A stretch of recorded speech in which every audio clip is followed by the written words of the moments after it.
Hey guys, my name is Matt Goldsman from GamersCast.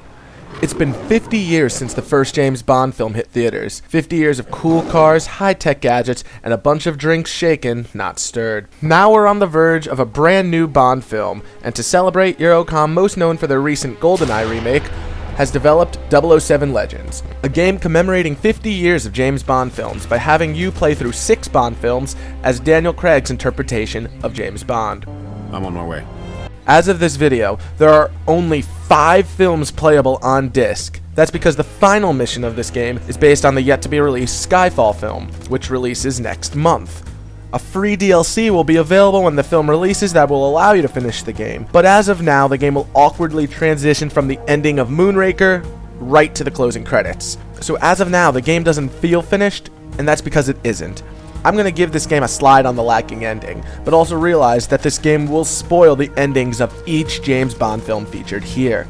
The films featured are Goldfinger, On Her Majesty's Secret Service, License to Kill, Die Another Day, Moonraker, and eventually Skyfall. The choice of films is questionable, and the plot leaves something to be desired. It begins with a botched mission in Istanbul. You are accidentally shot by friendly fire, fall off a moving train car, and into the lake below. And now your life is flashing before your eyes, thus reliving the moments from the previous Bond films. This whole sequence could very well be a Skyfall tie-in, but until the game's ending is released, there is no way to know for sure. What I will complain about is, unless you are a hardcore Bond fan, you will just be thrown into random missions of 007's past with little to no context to explain what's going on. From a gameplay perspective, it plays nearly identical to recent Call of Duty games, which isn't a bad thing, but that doesn't mean it's a good thing either. It's these intense firefights in-game that shows off the game's brightest moments. Firefights are broken up by the option to opt for stealth, or just to engage in firefights throughout. Stealth is a bit of a mess, however. There are times when enemies were looking directly at me and couldn't see me, and other times when I was completely invisible and were still caught. You're given the option to silently subdue enemies while engaging in a stealth strategy, though for whatever reason, it seems incredibly more likely to get caught by a guard finding a body and triggering the alarm than just sneaking past all the guards and getting lucky.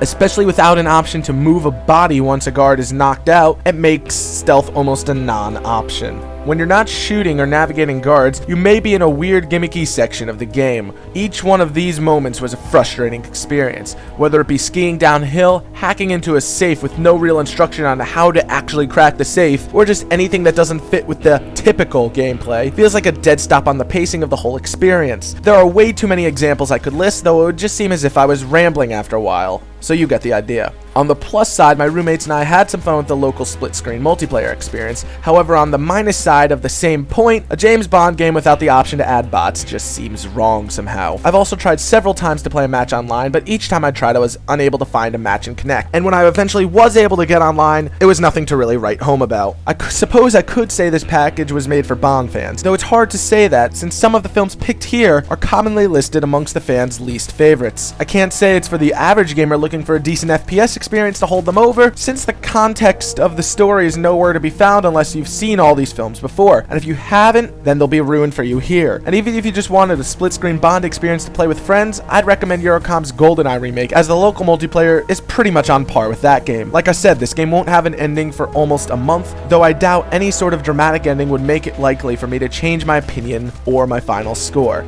I give 007 Legends for the Xbox 360 and PlayStation 3 a 6 out of 10.